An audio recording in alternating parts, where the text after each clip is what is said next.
रविवार का दिन था। राघव छुट्टी पर था, लेकिन राघव के मामा रोज की तरह काम पर गए हुए थे। राघव सुबह सुबह ही क्रिकेट खेलने के लिए अपने दोस्तों के साथ गया हुआ था।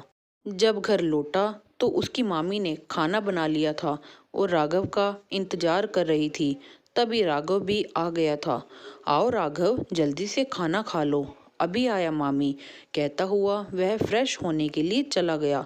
राघव फ्रेश होकर तौलिया तलाशने लगा। तभी मामी ने कहा, मैंने तुम्हारे सारे कपड़े धोकर डाल दिए। मामी खाना टेबल पर रखते हुए बोली, राघव बेटा, खाना शुरू करो। राघव की नज़र अपनी मामी पर गई तो राघव चौंक गया, क्योंकि इस साड़ी में मामी का काफ़ी कुछ दिख रहा था। मामी ने शर्माते हुए राघव से कहा, क्या देख रहे हो? देखना है तो कमरे में चलो, फिर सही से देख लेना। यह सुनकर राघव को थोड़ा अजीब सा महसूस हुआ। उसने किसी तरह खाना खाया और बाहर निकल गया। उसको मामी का बर्ताव आज कुछ अजीब सा लग रहा था। उस दिन राघव देर रात से घर पर आया था और खाना खाकर सो गया था।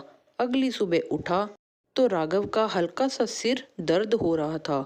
इसके चलते वे आज ड्यूटी नहीं गया था और वह यह भी जानना चाह रहा था कि उसकी मामी उसके साथ ऐसा बर्ताव क्यों कर रही थी।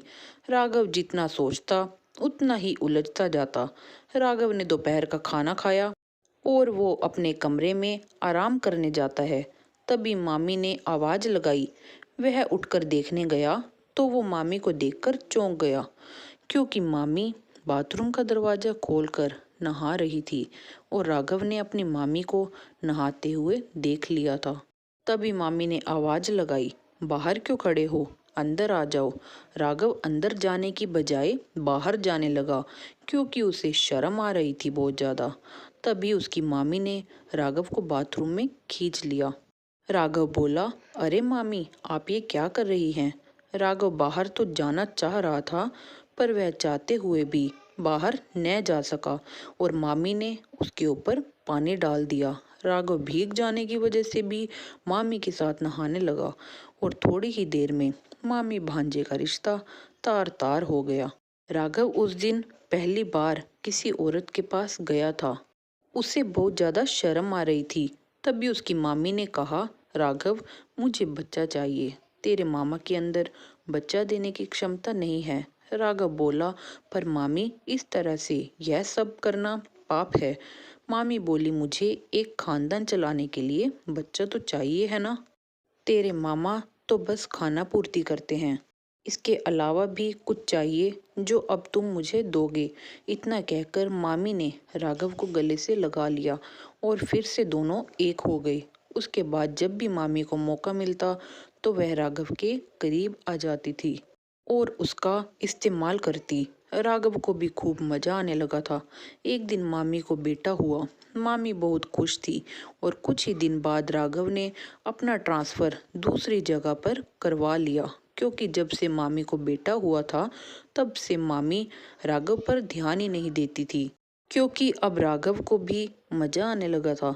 उसका तो मामी की लत लग चुकी थी और मामी का उस पर ध्यान न देना उसको खलने लगा था। लेकिन मामी ने तो उसे सिर्फ इस्तेमाल किया था ताकि उसे संतान सुख मिल सके। अब राघव ने मामी के यहाँ आना पूरी तरह से बंद कर दिया था। एक साल बीता। संतान सुख पाने के बाद मामी को फिर से राघव की तलब लगी तो वह फ़ोन करके राघव को बुलाने लगी। लेकिन राघव ने सारी पुरानी बातों से सबक लेते हुए मामी के पास नहीं गया।